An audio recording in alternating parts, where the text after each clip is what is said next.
Well, now getting into the second heat of the fourth round, Joel also going to give Geordie Smith a jersey. Really loving surfing in the event for the last time. A shot at another quarterfinal appearance here. Julian having a look at this one. Up against Wade Carmichael and Frederico Morais. Julian started quickly in the third round as well.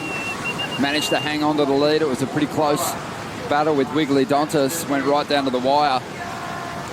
Julian on the attack now. 40-minute exchanges, so plenty of time for each of these competitors to rack up a bunch of rides. Not much of a ramp to launch off there. Julian kicks out. Wade Carmichael had a wave as well, just a throwaway score though, a .23. As we watch Julian here again, just wanting to get that momentum early, kind of right on the shoulders of that yellow jersey. You know, we've seen how high quality waves have scored so much better, so it's an interesting move, but I believe that that's one of the strategies he's been bringing to the table. Is like, you know what, I'm going to go and grab anything that moves right out of the gates, maybe go for an air on one of those smaller waves and get a number. Such a wonderful job. You know, it is a dream tour.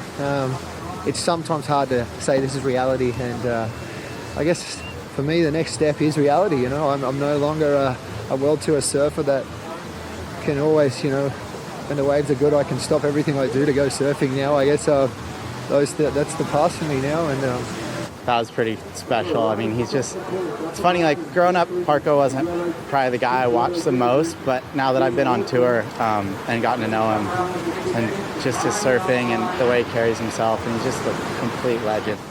Snap at 2 barrels. So a pretty good set here, and this was by far, I feel like, the best.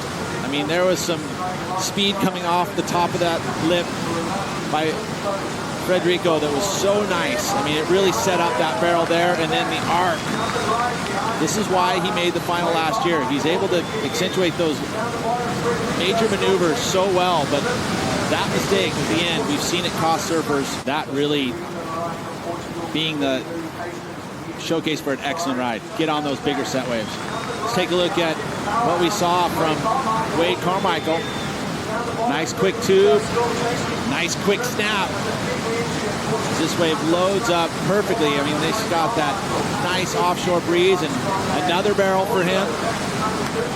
So Wade looking pretty darn good, not able to get through that glass. The current world #1 taking off at the moment. Medium-sized wave compared to the sets that we've just seen Carmichael and Morais ride. So Julian's trying to make up for it with some big committed turns. Up into the pocket, trying to draw up under that lip, find a bit of cover, doesn't quite tuck himself in there. And gets pushed back out in front of the wave. Then we get to see Julian Wilson. This is going to be another, probably in the poorer range. I mean, this is probably going to be under a 3.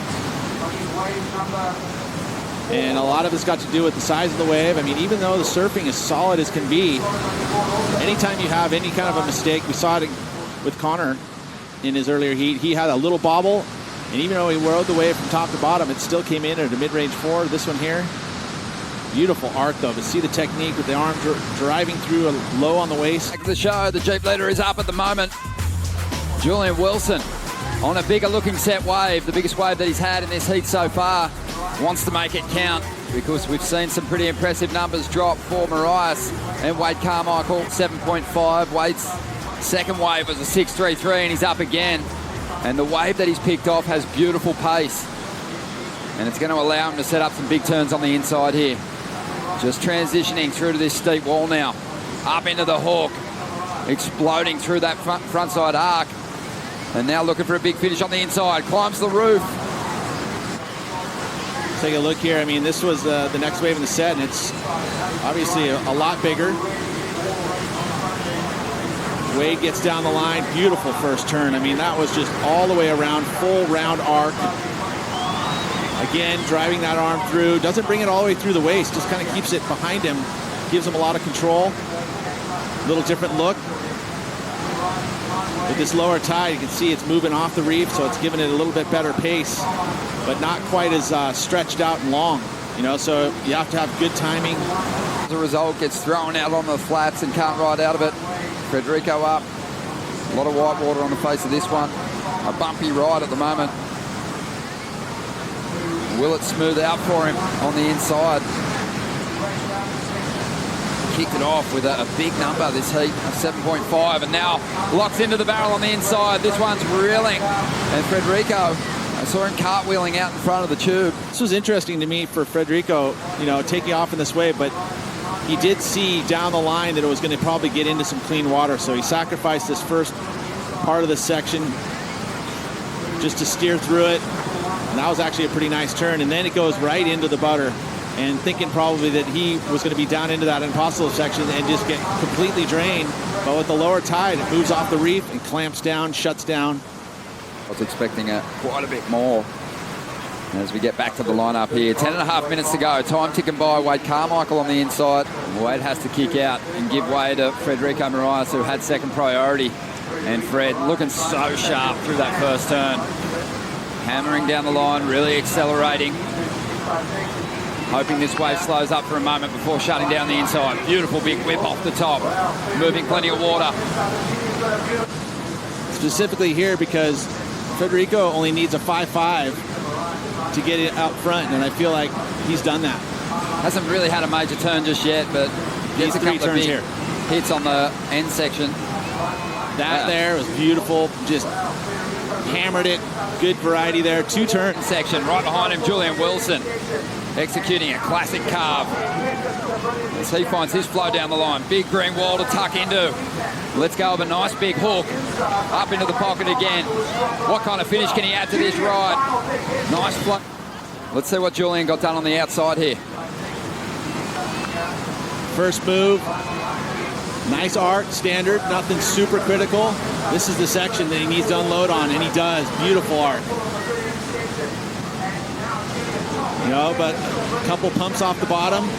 There's that nice, smooth, driving bottom turn. Nice vertical hit. I mean, this is going to be his best way, but I feel like it's going to have to be. Wasn't much on the outside there for Fred. Just serving with a lot of speed, but wasn't really able to commit. This is Wade's outside section.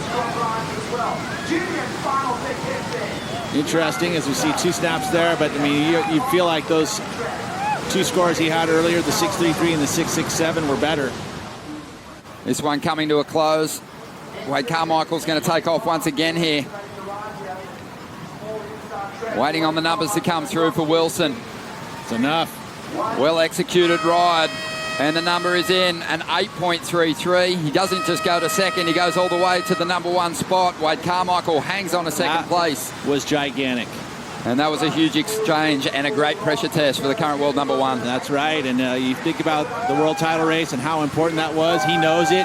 Yeah! Pumped up.